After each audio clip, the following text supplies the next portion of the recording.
Hi மக்களே! இப்போ நான் கொண்டு வந்திருக்க படத்தோட பேரு இட்லி கடை. இந்த இட்லி கடை வந்து பார்த்தீங்க அப்புட்ன்னா, ஒரு சின்ன கிராமத்தில ஒரு தொழில் பக்தியோட இட்லி கடை நடத்துகிற ஒரு அப்பாவுக்கும், அந்த இட்லிக்கு பார்த்தீங்க அப்புட்ன்னா, அந்த ஊரே அடிமை. அந்த மாரி ஒரு கடை இருக்கும்போது, மகன் வந்து வெளிநாட்டில நல்ல சம்பாத்தியத்தில வேலை பார்க்குறாரு. அந்த வெளிநாட்டில நல்ல சம்பாதத்தில வேலை பார்த்துக்கிட்டு இருக்க மகன், எதனால ஊருக்கு வர வேண்டிய சிச்சுவேஷன் ஆவுது. அதேபோல வந்து அந்த ஊருக்கு வந்த உடனே அவர் அந்த இட்லி கடைய டேக் ஓவர் பண்ணி எடுத்துக்கிறாரு. அப்படி அந்த டேக் ஓவர் பண்ணி எடுத்துக்கிட்டு, அப்பா எப்படி செஞ்சாரோ, அதே போல வந்து ஓஹோன்னு செய்றாரா? இல்ல அவரால செய்ய முடியலையா? அப்படிங்கிற மாரி தான் கதை. இந்த கதைக்கு நெறையா வந்து இடையூறுகள் செய்வாங்க. அதெல்லாம் சமாளிச்சு, அவர் அந்த இட்லி கடைய எப்படி நடத்துறாங்க அப்படின்றது தான் அந்த கதை. இந்த கதையோட படத்தோட நேம் வந்து இட்லி கடை. இந்த கடைக்கு வந்து அப்பாவாக நமக்கு நல்லாவே தெரிஞ்ச ராஜ்கிரண் நடிச்சிருப்பாப்ல. அவர் ராஜ்கிரண் வந்து எல்லா கதாபாத்திரத்துக்குமே கரெக்டான பொருந்துவார். அதேபோல் இந்த கதாபாத்திரத்துக்கும் அவர் கரெக்ட்டா பொருந்திருக்காரு. இதுல வந்து அந்த வெளிநாட்டுல வேலை பார்க்குற மகனா வந்து நம்ம தனுஷ் நடிச்சிருக்காப்புல. இந்த தனுஷ் இந்த இட்லி கடைய பத்தி தான் முழுமையா பார்க்க போறோம். இந்த இட்லி கடைய நீங்க பார்க்கறதுக்கு முன்னால, நம்ம சேனல நீங்க ஃபர்ஸ்ட் டைம் பார்க்குறீங்க அப்புட்ன்னா, சப்ஸ்கிரைப் பண்ணுங்க. கூடவே லைக் பட்டன அமைக்கி விடுங்க. அப்பதான் எனக்கும் கொஞ்சம் சப்போர்ட்டிவா இருக்கும். இப்ப நம்ம கதைக்குள்ள போலாம்.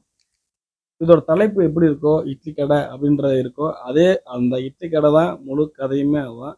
இந்த கதையில என்ன சொல்றாங்க டைரக்டர் அப்படின்னா, அவர் வந்து கோடை விடுமுறைக்கு அவரு ஊர் பக்கம் போகும்போது, ஒரு இட்லி கடைய பார்த்துருக்காரு. அந்த இட்லி கடையில உள்ள சம்பவங்கள கேட்டு தெரிஞ்சுக்கிட்டு, அந்த இட்லி கடைய சுத்தி என்னென்ன பிரச்சனைகள் நடக்குது அப்படிங்கிறத தான் இந்த இயக்குனர் பதிவிட்டிருக்காரு. இதுல வந்து பார்த்தீங்க அப்படின்னா, ராஜ்கிரண் அப்படின்ற ஒரு கதாபாத்திரம் நம்ம ஊர்ல பார்த்தா பல ஹோட்டல்காரர்கள எப்படி இருக்காங்களோ, அதே மாரி இருப்பாரு. அது நமக்கு நினைவுபடுத்தும். ஏன்னா வந்து, இவர் வந்து தொழில் பக்தியில ரொம்பவும் முக்கியமான ஆளு. அதில காலையில 3 மணிக்கு எழுந்து, கடைய திறந்து, மாவரைக்கிற அந்த அவருடைய தொழில் பக்தி ரொம்ப பாசிட்டிவா அந்த கேரக்டர் பொருந்திருக்கும்.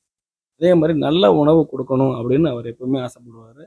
அதேபோல தனுஷோட அம்மாவாக நடிச்சிருக்கக்கூடிய கீதா கைலாசமும் பாசக்கார அம்மாவா நடிச்சிருப்பாங்க. இதில பார்த்தீங்க அப்புட்ன்னா, தனுஷ் வந்து தனுஷே இயக்கியிருக்காரு அப்படின்ற ஒரு காரணத்தினால, நம்ம எல்லாருமே என்ன நெனச்சிருப்பாங்க அப்புட்ன்னா, நெறைய பில்டப்பு, அதே மாரி ஓப்பனிங் சீனு, அதே மாரி ஆடல், பாடலு, ஹீரோயிசம் காமிச்சிருப்பாரு. இந்த மாரிலாம் எல்லாருமே எதிர்பார்த்திருப்பாங்க. ஆனா, அந்த மாரி எந்த விதமான பில்டப்புகளோ எதுவுமே இல்ல.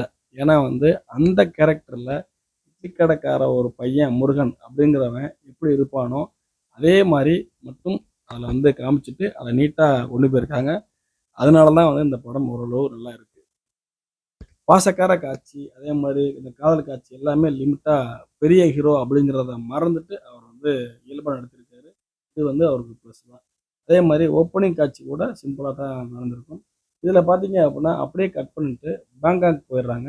அந்த பேங்காக்ல ஒரு ஹோட்டல், அதாவது இங்க வந்து அப்பாவோட அவர் சண்டை போட்டு இங்க இருக்காரு. ஏன்னா வந்து அவருக்கு ஹோட்டல் ஹோட்டல் தொழில் தான் படிச்சிருக்காரு கேட்டரிங். உடனே வந்து நம்ம அப்பா கூட இங்கேயே கிராமத்திலேயே இருந்தோம் அப்படின்னா, நம்ம வந்து பெரிய லெவல்ல முன்னேற முடியாது. அப்படின்ற பட்சத்தில இவர் வந்து சென்னை கிளம்பி போயிட்டு, அது மூலியமா படிச்சுட்டு அப்படியே பேங்காக் போயிறாரு.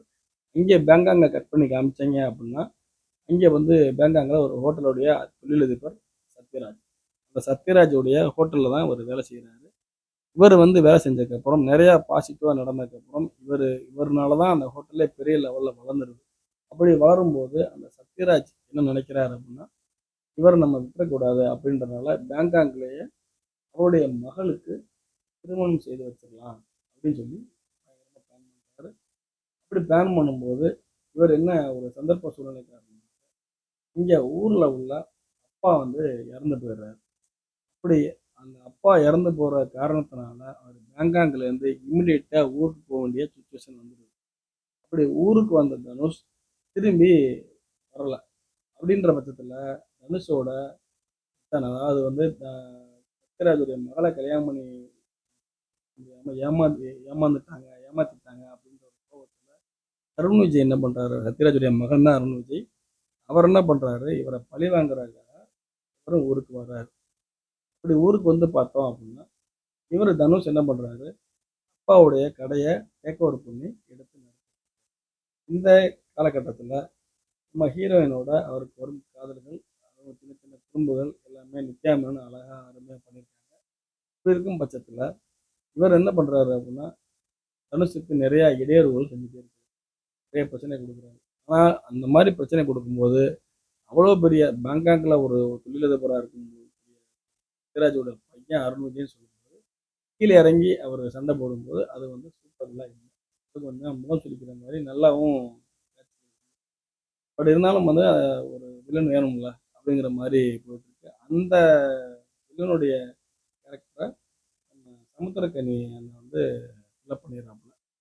இப்படி இருக்கும் பட்சத்தில் பார்த்திபன் வந்து ஒரு போலீஸ் ரோலில் கொடுத்துருக்காங்க. ஆனால் அந்த போலீஸ் ரோல் பார்த்திபன் வந்தாவே ஒரு எதிர்பார்ப்புகள் இருக்கும். அந்த எதிர்பார்ப்புகள் சுத்தமாக தான் வந்து உண்மை. அதே போல் வந்து இந்த இடையூறுகள்லாம் தாண்டி அவர் இட்லி கடையை கொண்டு போகிறார் அப்படிங்கிறது தான் அந்த கதை. இதில் பார்த்தீங்க அப்படின்னா நிறையா பிரச்சனைகள் வந்துகிட்டே இருக்குது. அதில் வந்து வில்லத்தனமான வேடத்தில் அருண் விஜய் இருக்கார். இதில் வந்து இசை வந்து பார்த்தீங்க அப்படின்னா ஜி பிரகாஷ் என்ன சுகம் அப்படின்ற ஒரு பாடல் நேரடியாக நல்லா போட்டு முதல் பாதியில் வந்து நம்ம பேங்காங்கே ஃபுல்லாக காட்சி காமிச்சு போர் அடிச்சிடும். அதுக்கப்புறம் பார்த்தீங்க அப்படின்னா சொந்த ஊர் தேனிக்கு கொஞ்சம் காமிச்சோம்னா ஓரளவு கொஞ்சம் படம் ரிலாக்ஸாக போயிடும். என்னதான் இருந்தாலும் ராஜ்கிரனோட கேரக்டரில் பாசிட்டிவான எண்ணம் நம்மளுக்கு வரும். அதே மாதிரி தனுஷோட நடிப்பு நல்லா இருந்தது. இருக்கும் பட்சத்தில் ஒன்றே ஒன்று அந்த அருண் விஜய் அதே மாதிரி சத்யராஜ் இவங்கெல்லாம் வந்து அந்த அளவுக்கு சூட்டபுளாக இல்லாதனால ஓகே அப்படிங்கிற மாதிரி போயிருக்கு. ஆனால் இருந்தாலும் படம் நல்ல கருத்து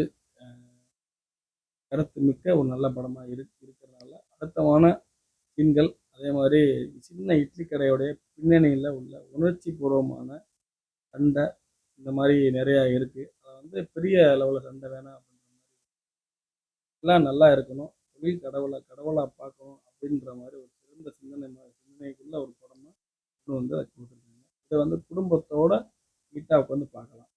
இதை வந்து ஒரு சின்ன ஒரு குடும்பம் கஷ்டப்படுற குடும்பம் ஒரு இட்லி கடை வச்சு இந்த மாதிரி இருக்காங்கன்னா அவங்களுக்கு கண்டிப்பாக நல்ல ஒரு படமாக அமையும். இதை நீங்கள் முழுமையாக நீங்கள் தியேட்டரில் போய் பாருங்கள். கண்டிப்பாக தியேட்டரில் போய் பார்த்தீங்கன்னா கண்டிப்பாக உங்களுக்கு படம் பிடிக்கும். கொஞ்சம் ஸ்லோவாக தான் போகும். அது கண்டிப்பாக பிடிச்சிருந்தது போனால் லைக் பண்ணுங்கள். என்னுடைய பதிவு வந்து உங்களுக்கு பிடிச்சிருந்தாலும் லைக் பண்ணி கீழே என்னுடைய பதிவுக்கு கமெண்ட் போடுங்க. கண்டிப்பாக நான் ரிப்ளை பண்ணுறேன். மேலும் எனக்கு ஊக்கப்படுத்துங்க, லைக் போடுங்க, சப்ஸ்கிரைப் பண்ணுங்கள். இன்னும் ஒரு நல்ல ஒரு வீடியோவோட நான் இதை வரேன். மீண்டும்